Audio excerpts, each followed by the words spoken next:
शरणागत दीनार्थ परित्राण परायणे सर्वस्यार्थ हरे देवी नारायणि नमोस्तुते।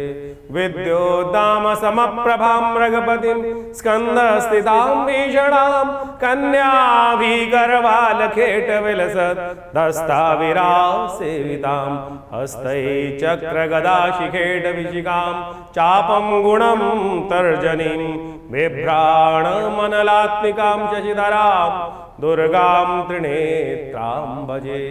17 तारीख शुक्रवार का अवसर और उस दिन चतुर्थी तिथि विद्यमान है। ग्रह नक्षत्रों के दृष्टिकोण से देखें तृतीया चतुर्थी का सुंदर योग बन रहा है और चतुर्थी इस दिन अस्त होने की तरफ भी दिल्ली के पंचांग के अनुसार जाती दिखाई दे रही है।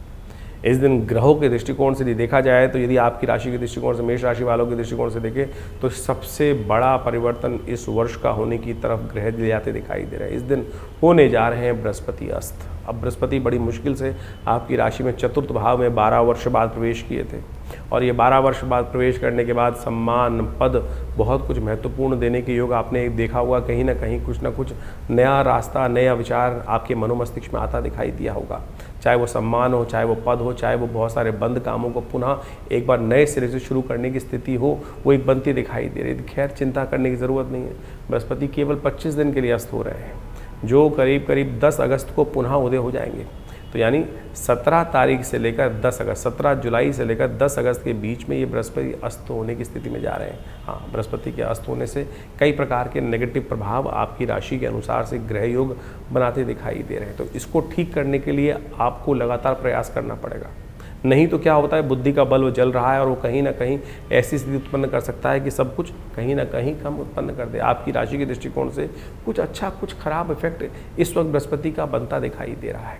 हाँ, कहीं ना कहीं आपकी राशि के दृष्टिकोण से जो थोड़ा बहुत नुकसान होने के योग, खर्चे अधिक बढ़ने के योग बन गए थे, उसमें कहीं ना कहीं कुछ कमी आने के योग बन सकते हैं। लेकिन सूर्य ने जो बृहस्पति को अस्त किया है वो कहीं ना कहीं सम्मान पर दाग लगाने का योग बना सकता है। इसलिए जो भी काम करें, विचार पुनः अपना बुद्धि साथ ना दे रही हो तो किसी विचारवान व्यक्ति का सहारा लेकर, अपने बड़ों का आशीर्वाद लेकर, माता पिता गुरुजन का आशीर्वाद लेकर कार्य करने का प्रयास करना।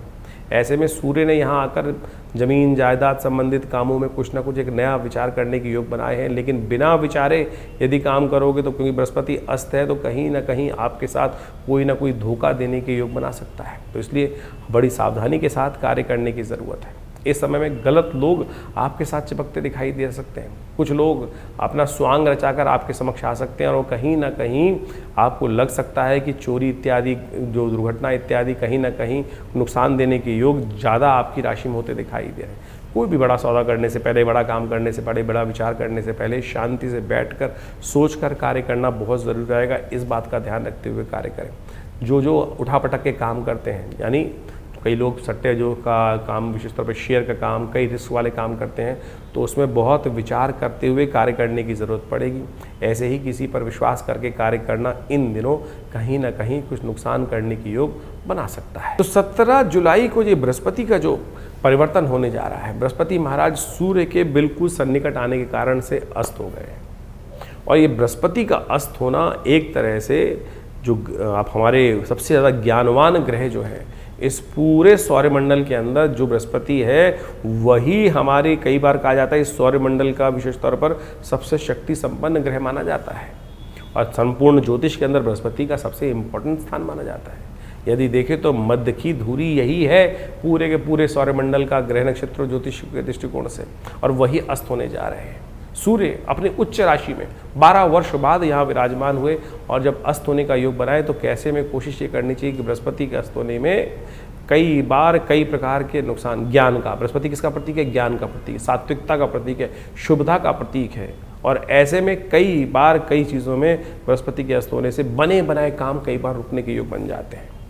कई बार उम्मीद, बृहस्पति अभी 1.5 महीने पहले बदले और ऐसे में 1.5 महीने पहले बदलने से नई उम्मीदों को जगाने का प्रयास किया और बदलते ही सूर्य ने अपने पास आकर अपने उस बड़े बल के कारण से सूर्य के प्रकाश को भी कहीं न, बृहस्पति के प्रकाश को कहीं ना कहीं अस्त कर दिया।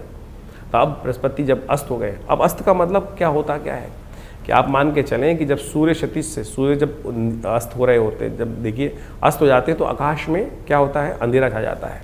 अंधेरा छा जाता है तो जो सूर्य के जो बाकी जो ग्रह हैं वो कहीं ना कहीं तारों के रूप में टिमटिमाते दिखाई देते हैं। और सूर्य जब पृथ्वी जब घूम के जाती है दूसरी तरफ से, जब जहाँ प्रकाश होता है सूर्य का, वहाँ सब चीज़ें उस प्रकाश के आगे लोप हो जाती हैं। और जो जो सूर्य के बहुत सन्निकट ग्रह हैं, यानी आप इस वक्त देखें जब सूर्य उदय हो रहा होगा तो बृहस्पति उसके बहुत सन्निकट है, तो वो आकाश मंडल में दिखना बंद हो जाएगा। तो अब उस ग्रह को अस्त बोल दिया जाता है, यानी उसका प्रभाव शून्य हो गया। ज्योतिष गणनाओं में कहा जाता है कि उसका प्रभाव शून्य हो गया, वो वास्तविक तौर पर अपना प्रभाव पूरी तरह से नहीं करेगा। अब जिन कुंडलियों में बृहस्पति का शुभ प्रभाव पड़ रहा था वो भी शुभ लोप हो गया, और कहीं कुंडलियों में योगा योग बनते हुए व्यक्ति के लिए बृहस्पति का अशुभ प्रभाव कुंडली में बन रहा था, तो वह अशुभ प्रभाव भी कई प्रकार से कम हो जाएगा। तो आपकी राशि के दृष्टिकोण से आपको ये समझ लेना चाहिए कि कहाँ अच्छा प्रभाव है, कहाँ नेगेटिव प्रभाव है। उसके अनुसार से हम बृहस्पति को सात्विक ताकत देने का प्रयास करें। देवयोग से इस बार बृहस्पति जब अस्त हो रहा है तो उस वक्त गुप्त नवरात्रि चल रही है, और हमने ऐसा देखा है कि जब भी बृहस्पति कहीं ना कहीं कुंडली में, किसी की कुंडली में भी खराब हो, ऐसा व्यक्ति दुर्गा जी की आराधना करे, तब उसके जीवन से समस्त कष्ट दूर होने के अपने आप योग बन जाते हैं। तो ऐसे में कोशिश ये करें, आपकी राशि के दृष्टिकोण से हमने सबसे श्रेष्ठ दिखाई देता है कि माँ भगवती दुर्गा की आराधना, दुर्गा सप्तशती का पाठ, या देवी सर्वभूतेषु बुद्धि रूपेण संस्था नमस्तस्यै नमस्तस्यै नमस्तस्यै नमो नमः, इसका नित्य प्रति कम से कम 108 बार जप कर दीजिए। हो सके तो पीली चीज़ों का दान करने का प्रयास करें। माँ भगवती के मंदिर में जाकर उनको पीले वस्त्र अर्पित करने का प्रयास करें। और सबसे श्रेष्ठ रहेगा कि नित्य प्रति आप एक काम और करने का प्रयास करें। ये हल्दी की गांठ आपको मिलेंगी, इस हल्दी की गांठ से जो जल में डालकर उसको विशेष तौर पर हल्दी युक्त जल बनाकर फिर उससे स्नान भी नित्य प्रति कर लीजिए। ऐसे में ये बृहस्पति का अस्त होने का प्रभाव आप सत्य देखेंगे कि बहुत कम हो गया। तो इसका नित्य प्रति इस प्रकार से उपाय करने का प्रयास कीजिए और देखिएगा कहीं ना कहीं बृहस्पति का नेगेटिव प्रभाव जो है, बहुत छोटे छोटे उपाय बताएं। बृहस्पति का मंत्र है ओम ग्रांग ग्रीं ग्रौंग से गुरुवे नमः, इस मंत्र का नित्य प्रति जप करने का प्रयास कीजिए, बहुत सुंदर रहेगा, आपके कष्टों को दूर करने का योग बनाता रहेगा। तो इस प्रकार से ग्रहों का प्रभाव आपने बहुत डिटेल में हमने आपको समझाने का प्रयास किया। दिन पर दिन ग्रहों का परिवर्तन किस प्रकार से हो रहा है। देखिए, ज्योतिष के दृष्टिकोण से कई प्रकार की पद्धतियां हमारे ज्योतिष विज्ञान में बताई गई हैं। कई प्रकार की कुंडलियां बनती हैं, चंद्र कुंडली, सूर्य कुंडली, लग्न कुंडली, कारकान, शांत कारक, इसके बाद षोडश वर्ग इत्यादि विभिन्न प्रकार की, वो बहुत ही मायने रखती हैं। कई लोगों के अंदर ये बात हमारे इस कार्यक्रम को सुनकर लगेगा कि केवल हम ज्योतिष को राशियों के अनुसार से ही बांट रहे हैं, लेकिन जन साधारण के समक्ष रखने के लिए ज्योतिष की राशि का एक प्रभाव जो है वो आपके समक्ष हमने रखा है। लेकिन पूर्णतः ज्योतिष को समझने के लिए, आपकी जन्मपत्री को, आपके जीवन की दिनचर्या को समझने के लिए पूरा चार्ट चाहिए, पूरी डिटेल चाहिए, जन्म का समय चाहिए, डिटेल्स चाहिए। और यदि उसके अनुसार से, ज्योतिष की गणनाओं के अनुसार से जीवन को देखा जाए तो बहुत कुछ सही समय पर हम सही चीज़ों को जान सकते हैं और जीवन में परिवर्तन लाने का मार्ग बहुत सुंदर बना सकते हैं। जीवन में होने वाली घटनाओं का कहीं ना कहीं ग्रहों के अनुसार से समझ, जो वो संबंध है, ग्रहों के साथ जो संबंध रहता है उसको अच्छे से समझ लेना चाहिए। देखिए, बड़े भाग्य मानुष तन पावा, बड़े भाग्य से मानुष तन मिलता है और उसमें हम इन विडंबनाओं में फंसे रहते हैं कि क्या परेशानी। ज्योतिष का आविष्कार, ज्योतिष के सृजन इसीलिए किया गया है कि समय, बड़े भाग्य मानुष तन पावा, कि एक बार जन्म मिला है और उसको हम ठीक सही से जो अपने पूर्व जन्म में कृत्य कर्म है उनसे बचते हुए, उन दुष्कर्मों से बचते हुए शुभ कर्म की तरफ कब कौन सा कर्म कैसे करना है, टाइम बर्बाद ना हो, जिससे समय बर्बाद ना हो, उस चीज़ को समझकर कार्य करने का हमें प्रयास करना चाहिए। इसलिए ज्योतिष का ज्ञान अवश्य लेने का प्रयास करना चाहिए। भविष्य में कब कौन से मोड़ पर किस प्रकार का जीवन में कार्य हमारे समक्ष आने वाला है, कौन सा कर्म कहाँ किस प्रकार से आएगा और दुष्कर्म से बचने के लिए किस प्रकार का कर्म हम कर लें तो कैसे भार कट सकता है, ये ज्योतिष की ग्रह गणना बहुत आसानी से हमें बता सकती है। तो इसके अनुसार से आप सोचें, समय समय पर हम विभिन्न प्रकार के कर्म करते हैं, उससे जीवन में दुर्भाग्य सौभाग्य में परिवर्तित हो जाता है। जैसे आजकल गुप्त नवरात्रे चल रहे हैं। गुप्त नवरात्रों में कहा जाता है माँ भगवती दुर्गा की आराधना यदि श्रद्धा के साथ कर ली जाए, ना कोई ज़्यादा ड्रामेबाजी करने की ज़रूरत नहीं, ना शो ऑफ करने की ज़रूरत है, क्या ना कोई बहुत बड़ा दिखावा करने की ज़रूरत, चुपचाप माँ भगवती के मंत्रों का जिस प्रकार से अनुष्ठान शास्त्र में वर्णित है, दुर्गा सप्तशती का, सतचंडी, सहस्रचंडी, साधारण पाठ, जो भी आपकी श्रद्धा के अनुसार से, आपके विश्वास के अनुसार से, आपकी सामर्थ्य के अनुसार से आप कर सकते हैं, उसको अवश्य करने का प्रयास करना चाहिए। जीवन में बड़े बड़े कष्ट कट जाते हैं, बहुत बढ़िया जीवन में घटना घट जाती हैं, बहुत सारे लोग समय समय पर जीवन में आते रहते हैं, समय में देखते रहते हैं, कष्ट जीवन में आ रहे हैं, विवाह नहीं हो रहा है लोगों का, बहुत सारे कष्ट देखने को मिले। अभी कुछ दिन पहले कई लोग आश्रम पे आते ही रहते हैं, बहुत सारे, एक ऐसा ही केस आया हमारे पास में ही थे, करीब 20-30 साल से जानते थे, उनके कोई रिश्तेदार थे, वो आए, जीवन जन्मपत्री देखने को मिला, जन्मपत्री में कुछ भी ऐसा दोष दिखाई नहीं दे रहा था, लेकिन उनकी वार्तालाप से लगा कि उनके स्वप्न में बार बार उनके पूर्वज कहीं ना कहीं उनको दिखाई दे रहे हैं। तो हमने कहा एक काम करें, गायत्री का आप जप करें, गायत्री का 1.25 लाख जप करें, अनुष्ठान करें, गायत्री का 1.25 लाख जप कर अपने पितरों के निवृत्ति के लिए, जो कहा जाता है कि ऋण मुक्ति के लिए ये कार्य में सबसे श्रेष्ठ है, उसको करें।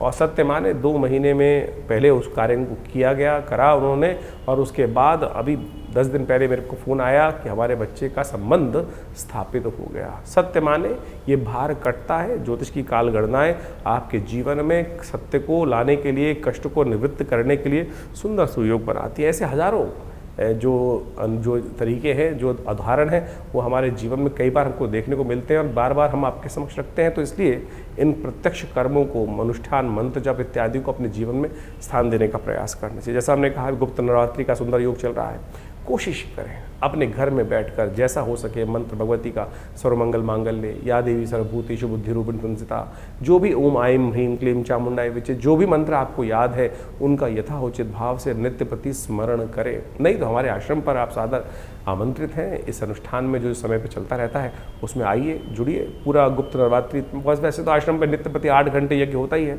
हर रविवार को सामूहिक यज्ञ भी होता है, लेकिन समय समय पर जो ये बड़े बड़े उत्सव आते हैं, गुप्त नवरात्रि, शारदीय नवरात्रि, चैत्री नवरात्रि, और उसके अलावा अभी सावन का सुंदर सुयोग आने वाला है, इसमें नित्य प्रति रुद्राभिषेक का कार्यक्रम रहेगा, शतचंडी का अभी सुंदर कार्यक्रम चल ही रहा है इन गुप्त नवरात्रियों में।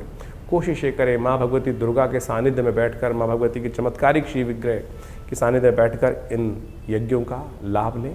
यज्ञ जो है संसार का सर्वश्रेष्ठ कर्म है, यज्ञो वै श्रेष्ठतम कर्म। और आज हमारे मंदिरों से दुर्भाग्य है, इस बात को कहते हुए मुझे बड़ा अजीब लगता है कि लोगों ने हमारे अपने मंदिरों में हमने यज्ञ को शून्य कर दिया, और यज्ञ को केवल कुछ लोगों ने तो ऐसा कर दिया जहाँ यज्ञ होता है कि क्या आर्य समाज। अरे सनातन पद्धति में एक ऐसी कोई चीज़ है जो नहीं है। लोगों ने, विभिन्न मतों ने, विभिन्न पंथों ने एक छोटी छोटी भाग सनातन का लेकर अपना बना लिया और उसको इस प्रकार से उपस्थित करने का प्रयास किया। सनातन पद्धति में यज्ञ का, भगवती कोई भी कहा जाता है, कोई भी मंत्र अनुष्ठान है, यदि कोई भी आप कुछ भी कर रहे हैं, चाहे आप नग भी धारण कर रहे हैं, चाहे कोई यंत्र रख रहे हैं अपने पास, यदि उसमें मंत्र जप, यज्ञ इत्यादि का कर्म नहीं किया गया है तो वो निष्फल होगा, कार्य करेगा ही नहीं। तो इसलिए यज्ञ वो निधि है भारतीय संस्कृति की जो जीवन के समस्त सुखों को देने का प्रभाव रखती है। और कम से कम इन नवरात्रों में, इन श्रावण के अवसरों पर विभिन्न यज्ञ जो समय समय पर किए जाएंगे उसमें सम्मिलित हों। माँ भगवती कृपा से आपके कष्ट दूर होने के अद्भुत योग स्वयं आप बना सकते हैं।